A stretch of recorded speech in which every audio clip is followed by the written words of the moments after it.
now is a time for action.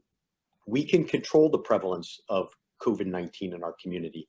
We control it through our interactions with others, other individuals. And so now is a time more than ever to stay at home and only interact with your daily household unit.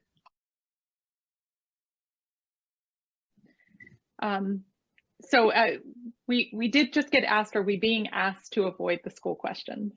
I do tend to avoid asking you guys the school questions. So that's me. That's not anybody asking. We're here to talk about what we're doing at Mary Washington Healthcare, not necessarily what somebody else is doing. So maybe Dr. McDermott, if you could address that I am avoiding asking all of the school questions, because I'd say 75% of the questions coming through today are school questions. I'm going to share my opinion, and because it's real and it's how I feel, and it's not much different from everything else that I've said today when I'm imploring everybody to stay in your household units and limit the amount of time that you're around others. And I'll just say, when you're in a situation with prevalence being as high as it is now in our community, throughout the state, throughout the nation, right? And when you see the pressure on the healthcare system and hospitalizations that you're seeing, not just here locally, but throughout the state and throughout the nation, I don't know how you look at an environment like going back to in-person school at this point in time responsibly. I don't know how you do that. And that's my opinion on it.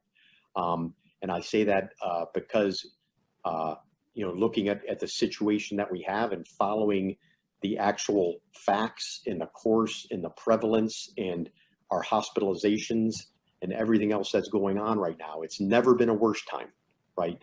And if schools were considering not going back in the fall when the prevalence was much less, how do you do it right now when the prevalence is higher than it's ever been, and the number of patients hospitalized is higher than it's ever been, and the number of patients dying from COVID every day in our country is higher than it's ever been? Thank you, Dr. McDermott. So I'm not an alarmist, but I've never been more alarmed than I am right now. And it's because, not just because of where we're at with our capacity, with our hospital facilities, but that every other hospital facility in the state is very similar to us. And so, I know I've used that analogy before about the orchestra and the violins and the violinists. And so everybody wants to know, well, how many ventilators do you have? It's like, well, that's the violins. What's important are the violinists, the people that know how to use those tools to treat the patients. And you only have so many violinists. And when you hand a violin to somebody that's not a violinist, the music that comes out does not sound the same, right? And so the capacities across the Commonwealth, all the violinists are busy, and you can't even find the specialists that you need. At other times of the pandemic, it might have been, very prevalent in New York and maybe not in other areas of the country. People could come to help. You could divert workforce. Right now, everywhere around the country, the prevalence is extremely high. And so there's not that availability to move around specialists or medical providers. Everybody is busy and at their capacities right now. And that's what's very concerning to me. And that's why maybe the actions that I'm telling everybody, they sound dramatic, like do not let anybody else into your home unless they sleep and spend the night in your house. That's your household unit. That's where we're at right now, right? These are the tactics we need to be taking with one another. It's like, no interactions with anybody. Don't go near anybody, right? If you do need to leave your house, you have got to be wearing a mask indoors and outdoors. And I know when I drive in my car and I see people walking outdoors without masks and passing one another on the street, like it's hard not to get exasperated. But we need to implore everybody now, stay at home, right? Stay at home for as long as you can. Do not interact with other humans, even for small periods of time. It's risky. It's just too risky now. How do you know it's safe for people to eat in classrooms, for instance, or in other workplaces? How are we handling, as Mary Washington, encouraging our associates to manage eating and, that some of the things that you have to do with your mask off? Yeah, we now have a outdoor heated tent so that we can have outdoor dining, which the proper ventilation and a big enough space that we can socially distance.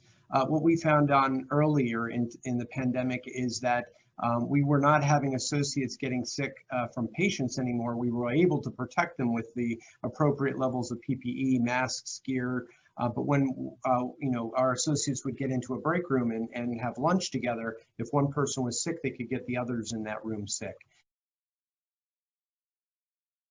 And when you run the math on something that spreads exponentially, like COVID-19 does, the increase in transmissibility is way more severe than an increase in even like fatality rate by 50%. If it spreads by 50% more, the impact and the number of people that will actually possibly die from the disease is significantly more. And so that transmissibility increase is very, very concerning.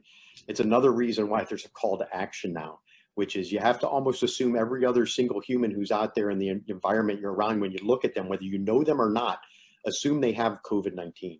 And so you'd rather not be around them, not be in their environment, do not let them in your house or any indoor space, limit those activities at this point in time. You should not be eating out at restaurants right now. That is one of the most dangerous activities I think you could actually do. I will just say that it's like sharing a meal in an indoor restaurant right now with other strangers is, I think, extraordinarily dangerous at this point in time.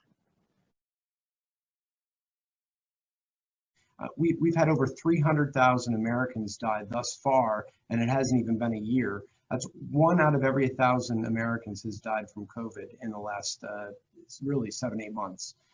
That's just an astounding statistic.